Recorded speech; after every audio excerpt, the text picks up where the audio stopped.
come now to perhaps one of the most important dangers of altered states and psychedelics in particular. And it's the challenge of what to do with the information. So let's go through a list of possible dangers. Number one, you go to a dimension, a reality in which something very real and very significant is happening on that dimension and reality.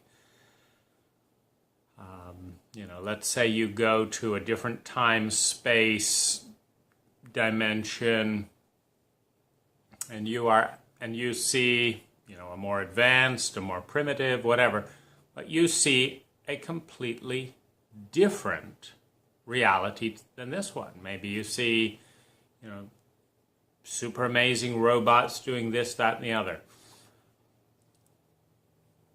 The multiverse, in all of its dimensions of time, space,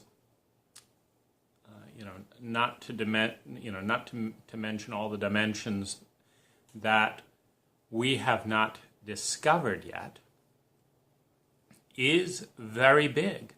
And it's a reasonable supposition, unless proven otherwise, that just about anything and everything is out there somewhere in some space-time continuum. So danger is you visit a different time, place, etc., and you don't know what to do with that. And the reality is there's absolutely nothing that you have to do about that. That time-space reality may never interact and intersect with this reality. If it does, and if it will, or if it has, there's not going to be that much that you're going to do about it either way. And so it's just another reality. And a good way of looking and responding to this kind of challenge, I would say it's the challenge of thinking that because you've visited a certain place, that this means something. So let's say you're, pizza delivery girl, in San Rafael, California, and driving around, pizza delivery girl, pretty mundane, routine life. And you go off into the future, into a parallel reality, into the past, into this dimension, into that dimension. And you see something that you've never heard about anyone else talking about. You not only see it, you experience it. You not only experience it, you experience it with more depth and dimension than anything here. It's not terribly hard to do. It's a pretty narrow bandwidth, mundane reality here. So what does that mean? It means exactly that. It's like, let's say you go to Vegas for a weekend, and there's 1,000 times more lights, and there's more interesting architecture, and there's more interesting this, that, and the other. What does that mean? Absolutely nothing. You come back to San Rafael, you pick up your pizza delivery job, and what it means is that reality is bigger than you knew it was before. That's what it means. It can be turned into something, but it is that kind of visitation. It doesn't mean that Vegas architecture is about to come into San Rafael. It doesn't mean that you're a messenger from Vegas, that, we all need to, you've seen a premonition of the future. We all need to get slot machines and have geodesic domes and huge pyramid triangles erected in San Rafael, and it's up to us, the visitor, to bring this to the town, and nobody's it doesn't mean any of that. It means you visited a place that's very different, more advanced, less advanced, more this, less that, in the future, in the past. It means you visited a space, time. You've learned that reality is bigger than you knew it was before. And you can do whatever you want with that. If you're an artist, you can draw it. You can imagine, you can create fantasies. You can decide, do I like Vegas more than here? Knowing that Vegas exists, when it's in this dimension where you can actually move your body, you could move to Vegas. You're not going to do that full time with a substance-dependent visitation. I mean, you can't just set up a machine that constantly infuses you, and it's probably takes a fair amount of mastery, even if you wanted to stay pinpointed in a particular dimension with your consciousness. And you may or may not, depending on where you go, etc., be a full inhabitant of that reality. You may perceive it in a disembodied state if it's a physical state. If it's not a physical state, you may be completely real there, meaning if it's not a flesh and blood state the way this is, if it is a state and dimension constructed purely of consciousness, just your going there will mean you are a full participant in that reality, which means you can influence it, it can influence you while you're there.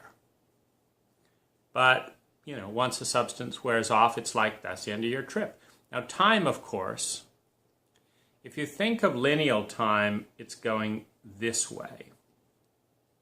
And it's a similar sense in, if you look on a map and you say, well, how many miles from San Francisco to San Rafael? And you could say, okay, it's 20 miles as the crow flies. That's lineal time. But let's say, traffic is backed up, so that you're actually going to take a route over over the Bay Bridge, back over the Richmond Bridge, circling through the mountains because there's a detour, this and that and the other. So you might drive, and then say you want to go up to Novato and then head down across this. You may get from A to B on a 100-mile journey, and this is what we'd call experiential time. So the clock measures lineal time. Consciousness measures experiential time. Now, it is very, very possible that in the space of 1 minute, so you've got this gap here, that you enter a consciousness vehicle that goes something like this. It starts off here, it goes here, here, round, this, up, down, this, that, this, back, this, up, round this, all the way out here, and then ends up here. So you've got your 1 minute from here to here, but you have traveled the equivalent of 1 million minutes in your consciousness as you've journeyed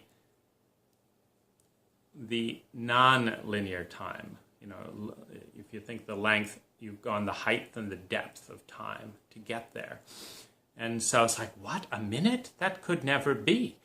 Well, in traditional consciousness, a minute might stretch to 5 minutes because you explored this, that, and the other and entered a timeless space, or it might be a second. It's like it's over. I just no idea where it went. So you have somewhere like between a second and 5 minutes that an actual minute can feel like in traditional waking state. But in altered state, you might have 1,000 years. I mean, that's a little bit of a stretch, and that's mostly probably a limitation of our conceptual belief. But literally, you can have 1,000 years of experience in the physical space of a minute, because the body is proceeding largely chronologically or, laterally. But time is actually going vertically and laterally in consciousness. And so you can just amplify those distances more than 1,000 times, just moving, you can kind of get a sense of graph time versus the spreadsheet time, the lineal time and the graph up and down time. So that's a little bit how time can function. So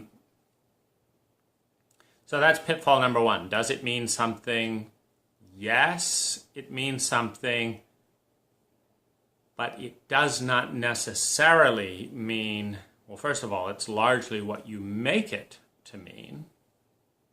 And then there's absolutely nothing that says you have to make it mean that you're the, missionary of bringing Vegas or bringing, some future advanced civilization, etc. to here. Number two danger and stuff is as we get beyond the ego, personality, and identification, what many people experience is, being part of all that is to some degree or another. A bigger self, an ancient soul, the part of the goddess collective, whatever it is, something bigger, transcending the narrow divide of the ego. And so we have an experience that we might call, if our cells in our body have a consciousness and have an ego, and then for one brief moment the cell expands its awareness and has the sense of the entire body with billions of cells in it. It's like, wow, that's everything that I can imagine and could become and all that. This whole body is just billions of times bigger than anything I can imagine. And that's the limit of my imagination. So let's say the cell, for the cell, the totality of all that is like the whole human body. And that's a good metaphor because that's not the isness of all isness, because for the human body, the isness of all isness, may be to experience the totality of all humanity. I'm part of this big species, and that's me. And that's not the isness, because then there's all the other species, and that's me. And then there's all the non-physical dimension, of everything that isn't physical, and that's me. So what I'm saying is it goes endlessly upward. Everything is a part of a part of a part of a part of a part of a part. But probably for a cell, if it had an ego identity about as big as it could possibly imagine as being the whole body, like billions of cells all doing all these complicated things, and so many billions of times bigger than it felt like it was before. Now, that's during this particular journey. Now, after the substance wears off and the consciousness comes back and calibrates to what is seen within the five senses, the cell will experience itself as a cell. Now, that's a really important coming back. So it's had this glimpse that it is part and it is the whole body, and that it is just a part and it is the body. But it is now just a cell again in the finger. Well, it knows now, it's kind of had a sense, but does that mean it can, go bossing around the cells in this finger like, I have a vision, I'm the whole body, you better do what I want? Well, we certainly have many religions starting along those lines. And I think it's safe to say that just about every visionary experience that has birthed every single religious cult and following in history has been an individual that touches something much bigger than the vast majority of people around them. And the meaning that they give to that experience is that I want to give some of this to my people. I'm a teacher. I'm a this. And so I'm going to share as much as I can of that experience. And that can go into more of a totalitarian thing. This is the way I have seen it. Do this, don't do that. Because in my limited mind, these things feel most congruent with that expanded state. The way I would put these non-able to articulate experiences into articulate words is this, don't kill, love your neighbor, whatever it is. And that has that feeling, for me personally, it has that feeling. And so I'm going to talk about it. And other people are going to say, oh, wow, you're the teacher, you're the this. And, they may go along with that, or they may say, no, I'm not the teacher, but it is still this way. And, and then Life of Brian and Monty Python, yes, you are the chosen one. No, I'm not, So that's another risk, that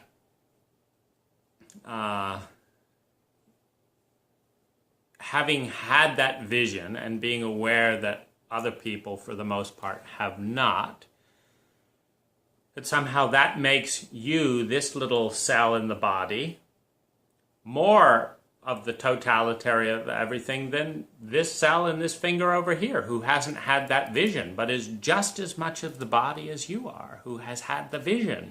Now you're part of this big body, and it's all one. It's all interconnected and working and this and that, and it's all one big team and this and that and the other. But these cells don't know over here. But you're not more connected to the body than they are. You're more conscious, at least during the substance, than they are, who have never experienced that substance, etc. So this is a very important distinction, that we who journey out into consciousness in one form or another are neither better than nor more than the of the whole, more of the whole, or better than someone else who is not as conscious that they're part of the whole, but they're just as much as part of the whole as we are. They just don't know it yet. And so that can give significance as a way shower, like, may I show you the way so that you know what I've now learned, which is that we're both part of something bigger. No, I don't want to hear that, or I want to hear that from this person instead of that person. That's fine. So I would say, that's kind of the narrows in crisis number 2. Do you want to become a, messiah of some kind?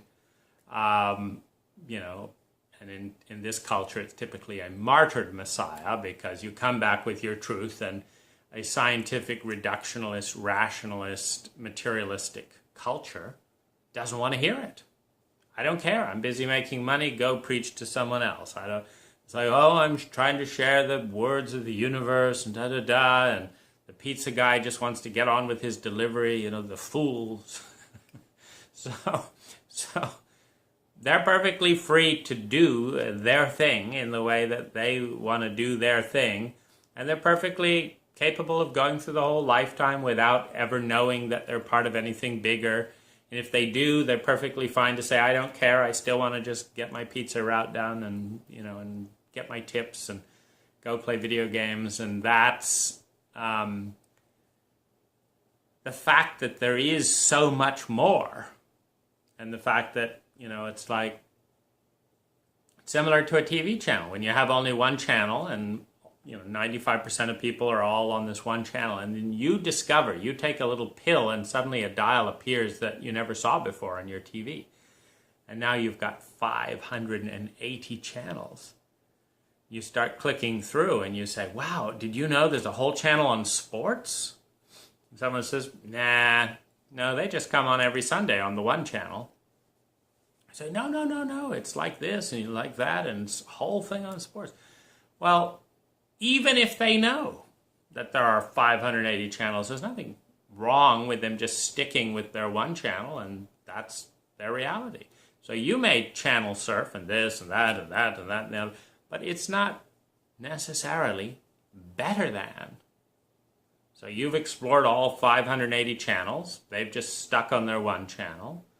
So you've got a lot more complicated data because you've been to Fox News that said this, and then you've been to CNN that said this, and now you can stay up all night saying which one was right, and I agree with this because of this, and I agree with that. And again, your other friends who are just staying on the old ABC channel or whatever with never exploring any of this, no cable, nothing, they're just getting on with their life. You're the one, tearing your hair out because Fox said this and this said this and whatever. So it's not to say more is better. More makes you special. That you have to do something. You have to do something because you've seen more. Because you've seen Fox News, you have to go out and protest this or that. Or because you've seen the Liberal channel. Or because you've seen this. So you don't have to educate people. You don't have to be a messiah. You or me are no more a part of God, Goddess, all that is, than anyone else, whether or not we're more knowing of that. And that leaves one more thing, which is sanity and fears of sanity, as a thing. And this is basically, if everyone else is watching ABC News and you're watching CNN, and most people don't even know that CNN exists, and if they do, they're a bit skeptical of it because, drugs are a shortcut and this and that and the other, but you're just harping on that, CNN, and your whole thing, and they're like, enough of it. We've never seen it. We don't want to see it. That's not what's happening on our news. You're crazy. No, I'm not crazy. Or you may say, yes, I'm crazy. What's wrong with me? I just keep seeing CNN. You're on. It's a different channel. It's a different channel. Now, what's typically called crazy, and the thing to be aware of, is, do you know the difference between the channel? Can you say this is ABC, this is CNN? Or do you just feel like, I have no idea how I got there? Well, that's the challenge of psychedelics, is if you have no psychological training, you haven't meditated, you haven't done therapy, you haven't read self-help books, you haven't learned about the different regions of the brain. It's just, here I'm in this reality, I take a pill, now I'm in this reality. How the fuck did that happen? What's up with that? I'm going crazy. That you're much more vulnerable than if you've, read Jung and archetypal energy, So, yeah, I think it's a good platform to get a sense of the mental emotional geography that human beings have been able to come up with to date, starting with the Greeks. Terence McKenna is good at that because he, talks about the whole terrain, without you having to read, 500 books and stuff but get a taste of the sense and know that it's relative. Every culture comes up with its own language, myths, and vocabulary to discuss the terrain that is interesting to it. So to kind of get to know that a little bit. And then know that this is going to be different. Another big risk is projection.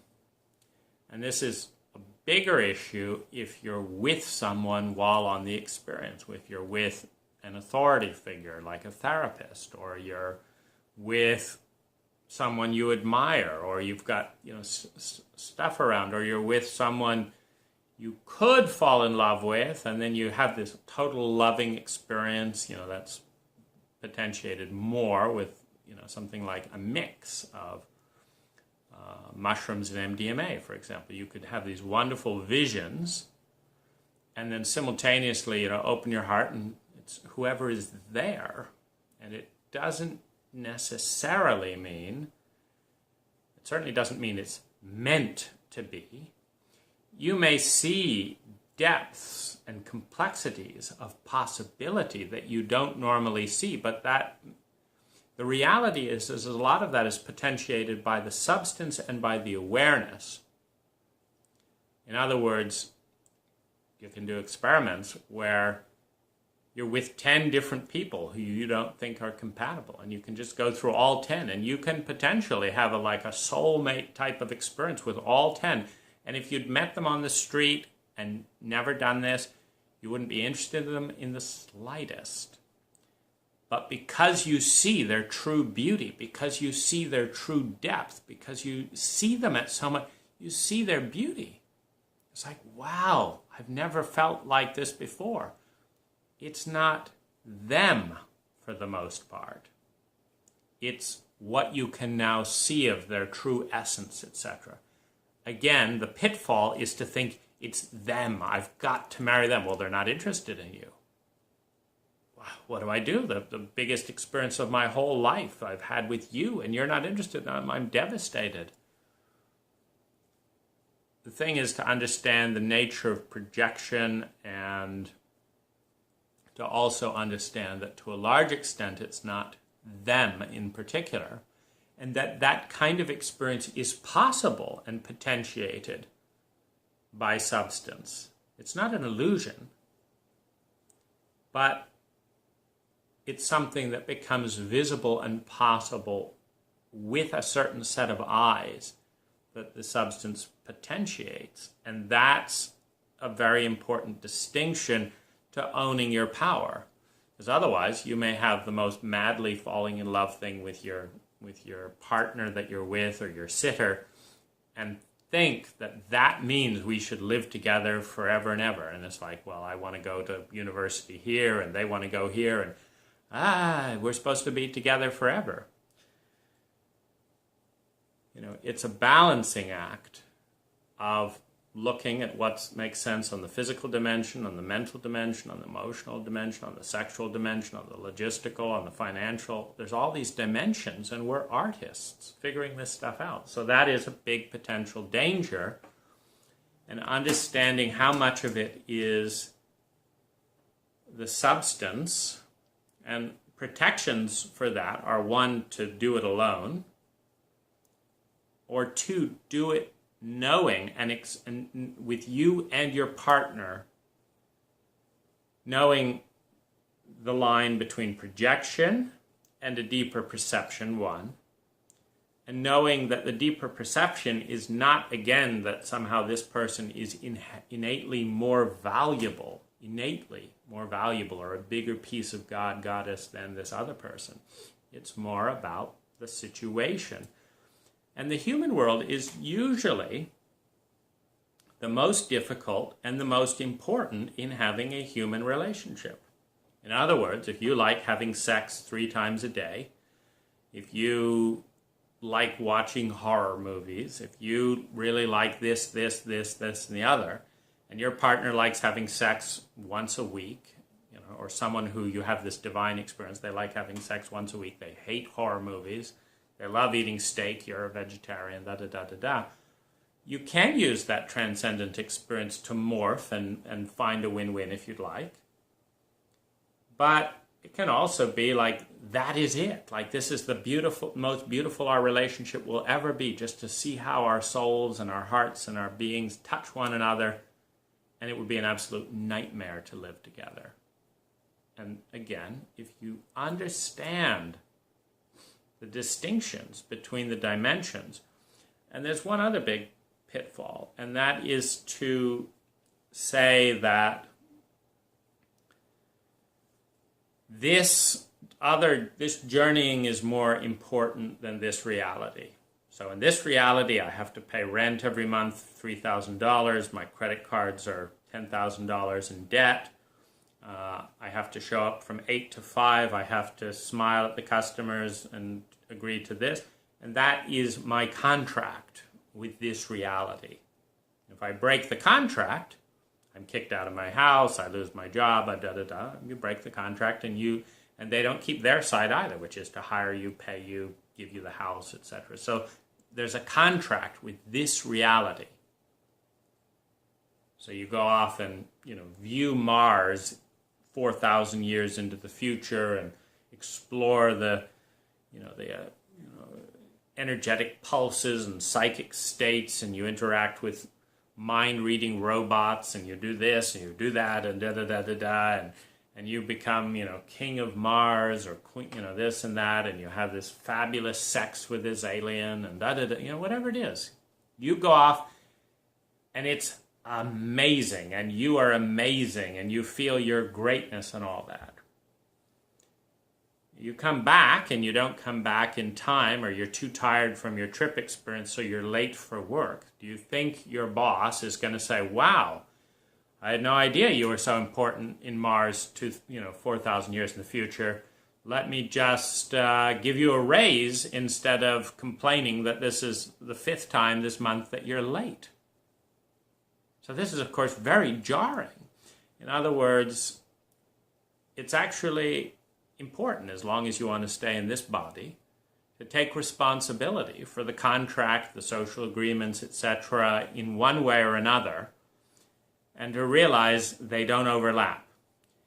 If you fly over to Japan and you own a business and you have a Japanese passport and you have a wife there, you have 3 children there, and you do everything according to Japanese custom, you pay all your bills in Japan, and and then you fly here, and you're lonely, you don't disconnect, you're in the U.S., you don't have a U.S. passport, you can't get work, you don't have any money, and you try and hail a taxi and you don't have any U.S. currency, and they say go to hell. The fact that you're doing great over in Japan has nothing to do with it. They're 2 different places.